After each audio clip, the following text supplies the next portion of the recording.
what no one understands about Sigma males.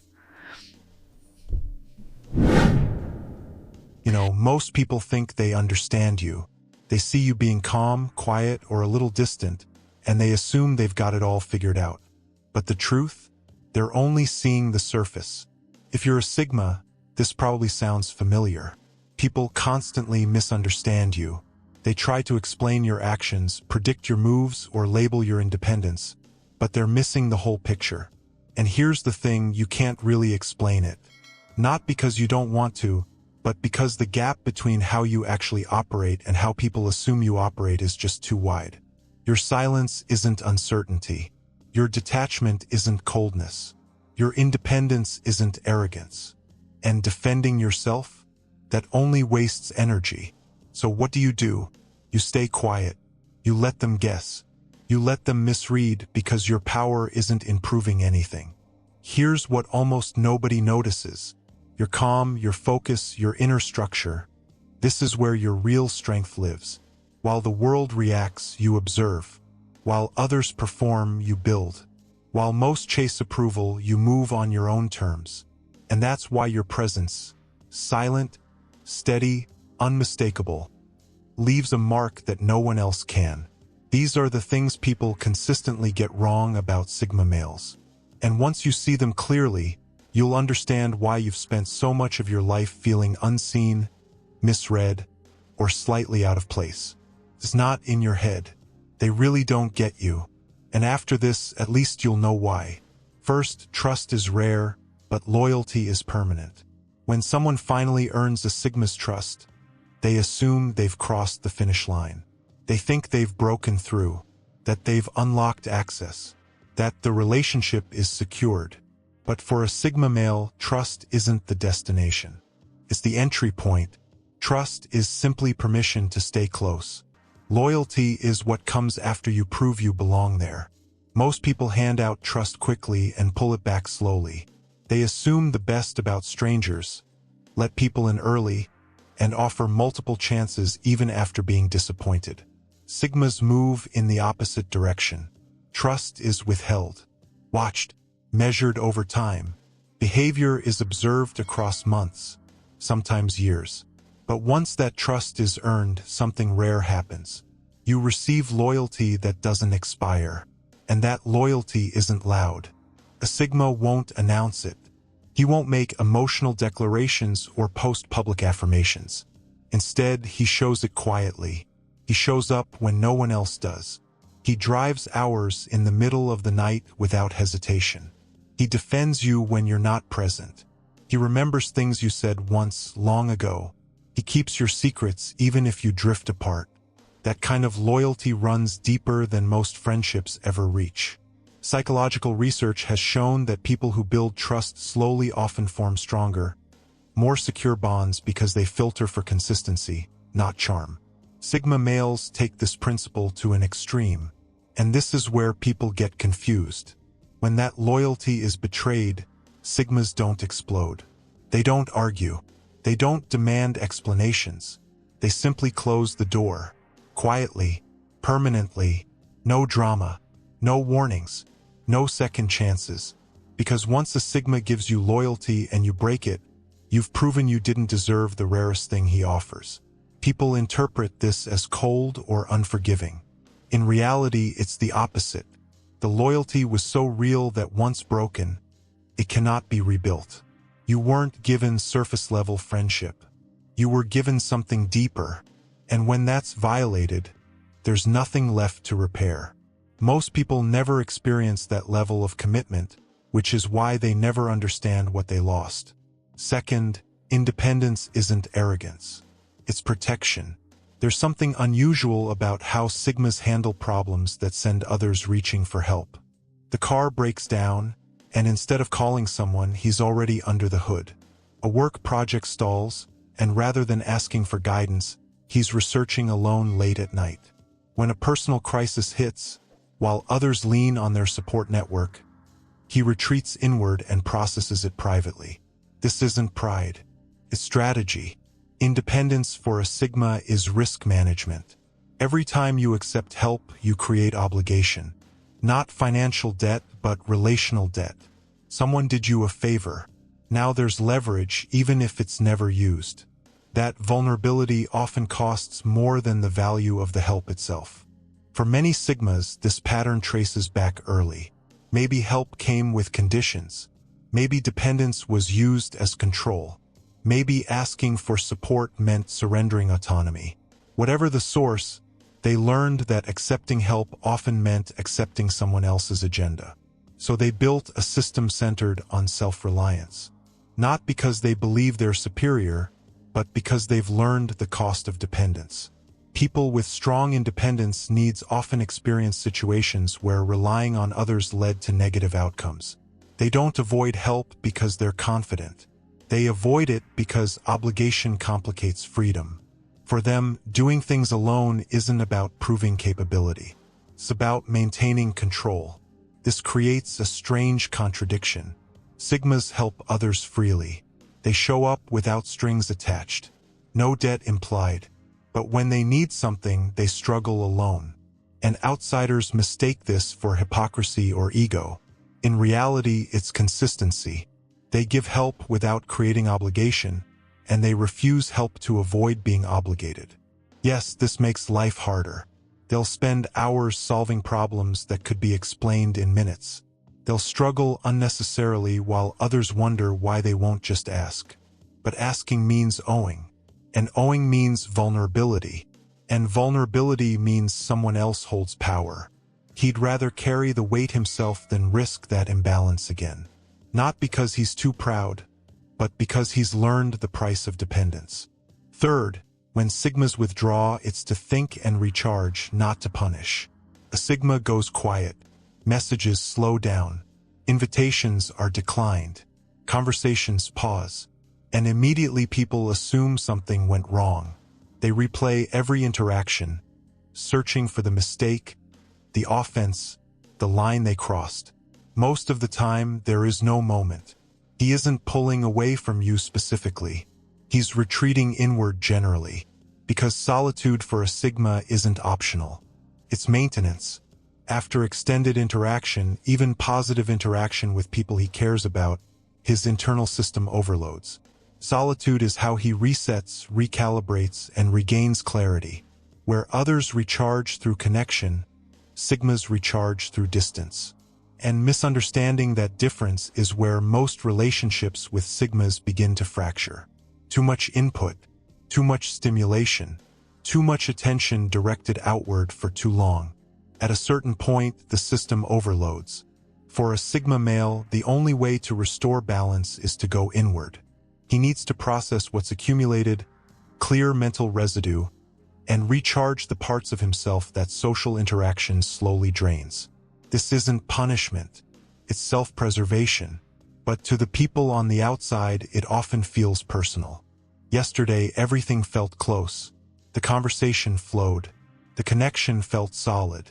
And today, his responses are short, delayed, or non-existent. You start replaying recent interactions, searching for the mistake, wondering what you did wrong. In reality, you didn't do anything wrong at all. You were simply present long enough that his system reached capacity and now requires space with no one in it. The withdrawal isn't about you, even though it affects you. And that gap between cause and perception is where most misunderstandings begin. Psychologist Elaine Aron studied what she called highly sensitive individuals, people whose nervous systems process stimulation more deeply than average. Roughly 20% of the population fits this profile, and they require intentional downtime to avoid overload. Many Sigma males fall into this category. After social exposure, whether positive or negative, they need to retreat and internally process what they absorbed. The timing is what confuses people most. A Sigma might pull back immediately after a great conversation, a fun event, or a meaningful interaction. Nothing went wrong. He enjoyed it, but enjoyment still costs energy. Once that internal budget is spent, withdrawal becomes necessary regardless of how good the experience was. To outsiders, retreat signals damage. To the Sigma, it simply means something happened and now it needs space. He understands this about himself, but explaining it sounds impossible. Saying, "I need to be alone for a few days and it has nothing to do with you," sounds exactly like rejection even when it isn't. So eventually he stops trying to explain. He withdraws, knowing it will be misinterpreted but unable to prevent it. And people who care about him take it personally when it's really just how his internal system regulates. The withdrawal ends once the processing is complete. And when he returns, it feels like nothing happened because to him, nothing did. He needed space. Now he doesn't. Fourth, Sigmas hate repeating what already feels obvious to them. You ask a question he's already answered. Or you ask him to clarify something that, from his perspective, was already clear. Or worse, you ask the same question again because you forgot his answer or weren't fully listening the first time. And for a split second, you see it. That flash of irritation. He answers again, but shorter, tighter, with less patience. It's not because he thinks you're unintelligent. It's because repetition feels wasteful. He already processed the question, structured the answer, and delivered it with intention. That required mental effort. Now he's being asked to spend that effort again on the same information. And internally, he's calculating whether the failure was in his explanation or in your attention. Either way, it feels inefficient. Sigma males have a very precise relationship with language. Words are tools. Their purpose is information transfer. Efficient communication means using exactly enough words to convey meaning accurately one time. When repetition is required, it signals that the transfer failed. Either the words weren't chosen correctly, or they weren't received. Both possibilities bother him because both represent breakdowns in the system. Linguist Paul Grice outlined conversational principles, including the idea of giving no more and no less information than necessary. Most people violate this instinctively, repeating themselves for emphasis, reassurance, or emotional bonding. Sigmas tend to follow it naturally. They said it once, clearly. Therefore, it should have landed. When it doesn't, something feels off. This is why they can come across as impatient or clipped. Someone asks for clarification, and his tone tightens. Or he repeats the same sentence with emphasis, as if saying it louder will somehow improve reception. He isn't trying to belittle you. He's reacting to the inefficiency of having to transmit the same data twice. The strongest reaction appears when someone didn't listen at all the first time. He explained something. You nodded. 5 minutes later, you ask a question that was already answered. That's when frustration spikes, because it proves the effort was wasted. And now he's being asked to invest effort again with no guarantee it will be received this time either. People assume this makes Sigmas poor communicators. In reality, they're often excellent at explaining complex ideas because they think clearly and structure information well. What they struggle with is unnecessary repetition, especially when it feels preventable. They don't mind clarifying genuine confusion. They mind repeating themselves when the issue was attention, not understanding. That distinction matters deeply to them, even if it looks the same from the outside. Fifth, Sigmas care deeply, just not loudly. Someone is going through something painful. Most people respond with visible emotion, concerned expressions, reassuring words, physical comfort. Then there's the Sigma. He listens. His face barely changes. He asks a few practical questions. He nods. He says something measured and grounded. And the other person assumes he doesn't care, that their pain didn't affect him, that he's detached. But what they don't see is what happens afterward. He thinks about the problem for days. He researches solutions without being asked. He notices details others miss. He shows up later with something useful. His care doesn't announce itself. It moves quietly through action. For Sigmas, emotion and expression run on separate tracks. They feel intensely, but they don't broadcast it. Caring translates into problem-solving rather than emotional display. When they hear pain, their mind immediately begins scanning for ways to reduce it. Not because they're dismissing the emotion, but because usefulness is how they process concern. Acts of service are one of the primary ways humans express care. For Sigma males, it's often the dominant one. They won't say they care. They'll demonstrate it by making your life easier, removing obstacles, or solving problems you didn't even articulate. Their version of, "I'm here for you," isn't spoken. It arrives quietly, in the form of something you needed more than words. This difference in expression creates constant friction.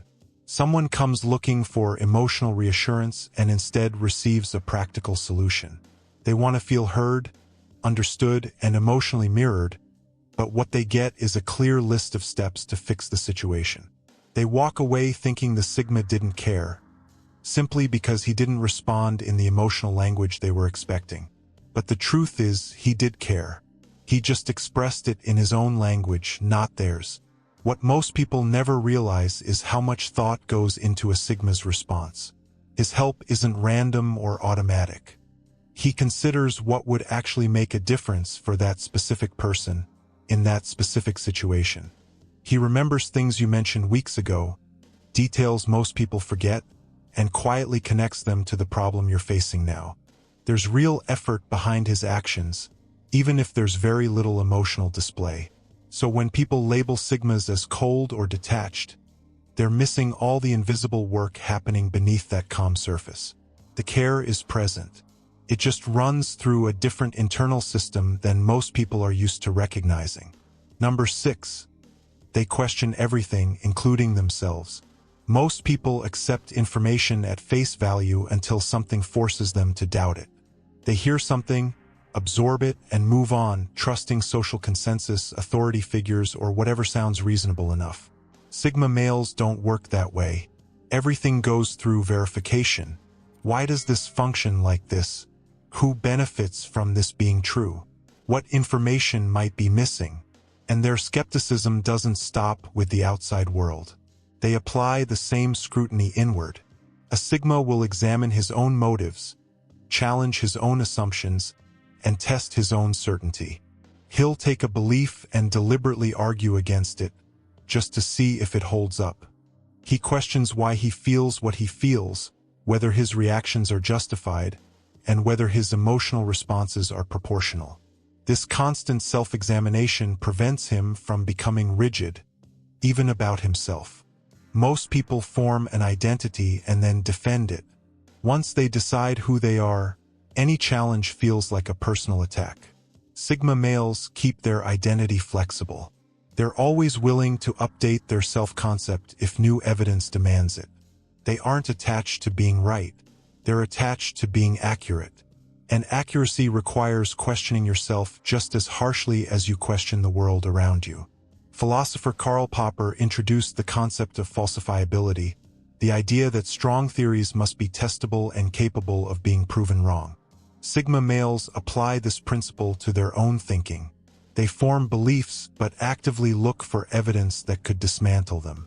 They make decisions but stay alert for signs those decisions were flawed. This makes them adaptable, but to people who value certainty over precision, it can look like indecision or doubt. This frustrates people who want simple answers. You ask a Sigma for his opinion, and he gives you multiple perspectives. He admits uncertainty. He qualifies his statements. You wanted confidence, and you got nuance. You wanted certainty, and you got intellectual honesty. That honesty often gets mistaken for weakness. In reality, it's the reason they're more reliable long-term. By the time they commit to an idea, they've already tested it, challenged it, and searched for flaws. Their conclusions are stronger precisely because doubt didn't break them. When they finally decide, it's not because they ignored uncertainty. It's because the uncertainty didn't reveal anything worth stopping for. But reaching that point takes time, and during that time, they don't look as confident as people expect from someone they trust to make decisions. Number 7. They commit slowly, but once they do, it's absolute. A Sigma takes an unusually long time to commit. To relationships, to jobs, to friendships, to major life choices. He evaluates, compares, observes patterns, and runs scenarios in his head. From the outside, this looks like hesitation, fear of commitment or indecision. Then, without warning, he commits fully. No wavering, no backtracking, no second-guessing. Because the delay wasn't uncertainty. It was thoroughness. He wasn't struggling to choose. He was making sure the choice was right before locking it in. Once he commits, he doesn't change his mind easily because he already explored every reason that might have caused him to. Commitment to a Sigma male has weight. When he chooses one path, he knows he's closing off others. That means time, energy, and emotion are being invested in one direction instead of many. That cost matters to him. He isn't going to commit and then walk away when things get difficult because backing out wastes the investment. So he makes sure before he invests. Psychologist Barry Schwartz once explained the difference between maximizers and satisficers. Satisficers settle once something meets their standards. Maximizers search longer, not out of indecision, but out of intention. Sigma males fall into the second category when it truly matters. They move slowly with decisions that shape their lives. Not because they're unsure, but because they refuse to choose blindly. And that patience changes everything. When a Sigma finally decides, satisfaction follows. Regret rarely does. This is where relationships become confusing. A Sigma may spend months, sometimes longer, without labels, promises, or dramatic declarations. To the outside world, it feels like uncertainty, like hesitation, like emotional distance. But the truth is quieter and far deeper. That silence isn't disinterest. It's evaluation. Because when a Sigma commits, he doesn't commit halfway. He commits with finality. His loyalty isn't built on impulse or early excitement. It's forged after emotion settles and clarity takes control. That's why his yes feels so different. Comes after the storm, not during it. And ironically, by the time he's certain, the other person may still be recovering from doubt. Yet his commitment, once given, tends to be stronger than most precisely because it survived his entire internal vetting process. That waiting period isn't a warning sign. It's quality control. Even if it feels like limbo from the inside. If you've stayed until this moment, you see Sigma males more clearly now. They're rarely what they seem at first glance. What looks like a flaw is often just a different way of navigating depth, risk, and truth. So tell me, what misconception about Sigma males surprised you the most? Drop your thoughts in the comments. If you're new here, subscribe and become part of Epic Persona, a community built for men who think deeply, choose deliberately, and move with purpose.